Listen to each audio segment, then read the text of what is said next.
Hello and welcome to Fletch and Sav, the best bits, live from the FA Cup 4th round. We had footballers, managers, fathers, sons, stories and cups of tea. He's still young enough, isn't he, to fulfil the potential that we saw at AC Milan. He's only and also, 26, Fletcher. it's a win-win, isn't it? Because they get him on loan, as Mark says. They can have a look at him, see whether he can play in the Premier League.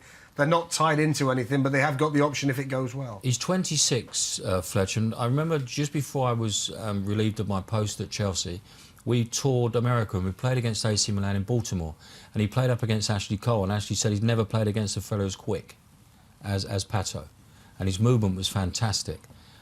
So if Ashley's saying that, then he must have something in his locker. You're talking about pushy parents. So what's the difference and what's the balance between a parent who wants to help his son or daughter to achieve what they want to achieve in football, and they'll drive them everywhere, they'll be at all the games, they'll try and help them as best they can? Where does that overstep the line and they become overbearing and it becomes a potential problem for the youngster? Well, I think because we've been through I think you're lucky because your boy has actually made it to professional level. I'm not sure our boy, well, my boy certainly hasn't, and Mark's hasn't. Not yet. And I just think that there's going to be disappointment.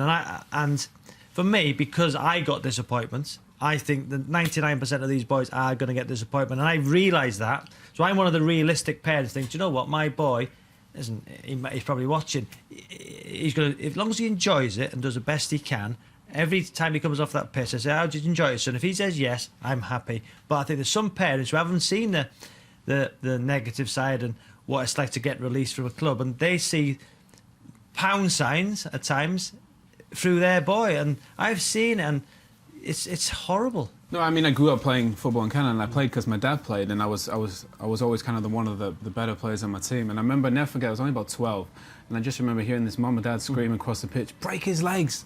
No. And I remember just thinking, like, I'm only like 12. Like, this is... That's it should absurd. Be for... Yeah, it's for... And in the end, people take it so serious. And my dad did a good job of encouraging me, but not being, pushing me too much. And I just remember thinking, at that age, it should be fun. The most important thing is to have fun and enjoy it and go and like Luke and not worry so much about results. What I've actually seen, the noticeable difference since I've been with my son involved with the academy is very few kids play with a smile on their face.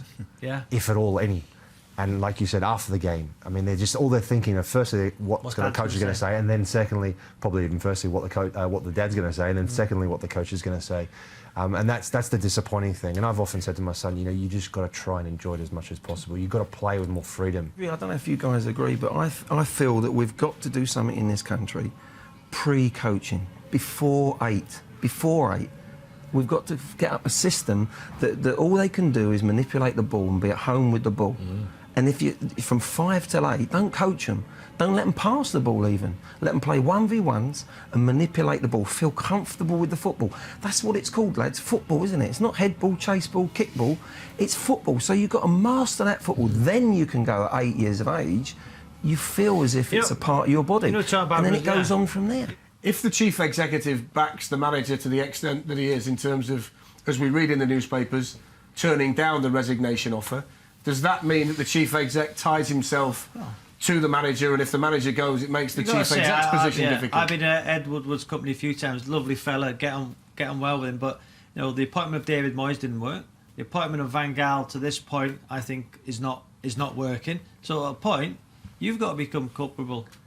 Because sometimes you've got to admit, I got it wrong.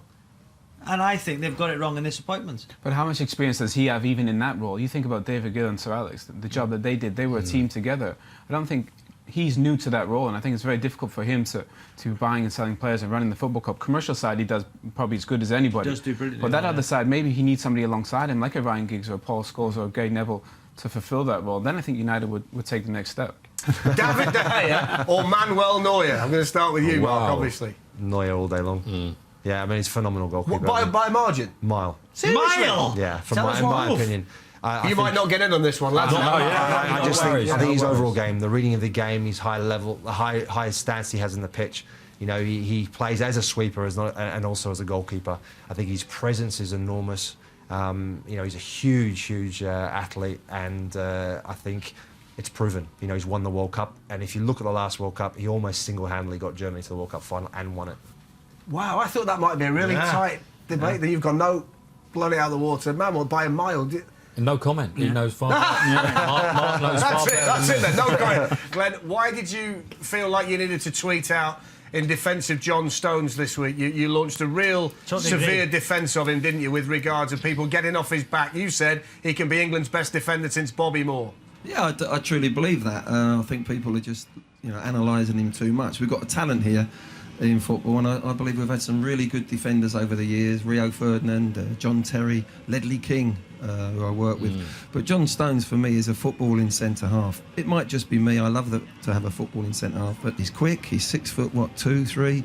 He's got every attribute going, and I just feel that we've got to leave him alone and let him learn his trade. He's playing at a club that want to pass the ball. You guys were talking about that earlier. They want to take the ball out, and to him, it's not a risk. Maybe he's got to play differently with other players around them, respect that they can't play as well as he can on the ball. So maybe that's a slight thing he's got to work out. I think we've got a real jewel here, and when he's 26, 27, I think he'll be magnificent. That's all for Fletch and Sav this week. Hope you enjoyed the show. Still got me tea.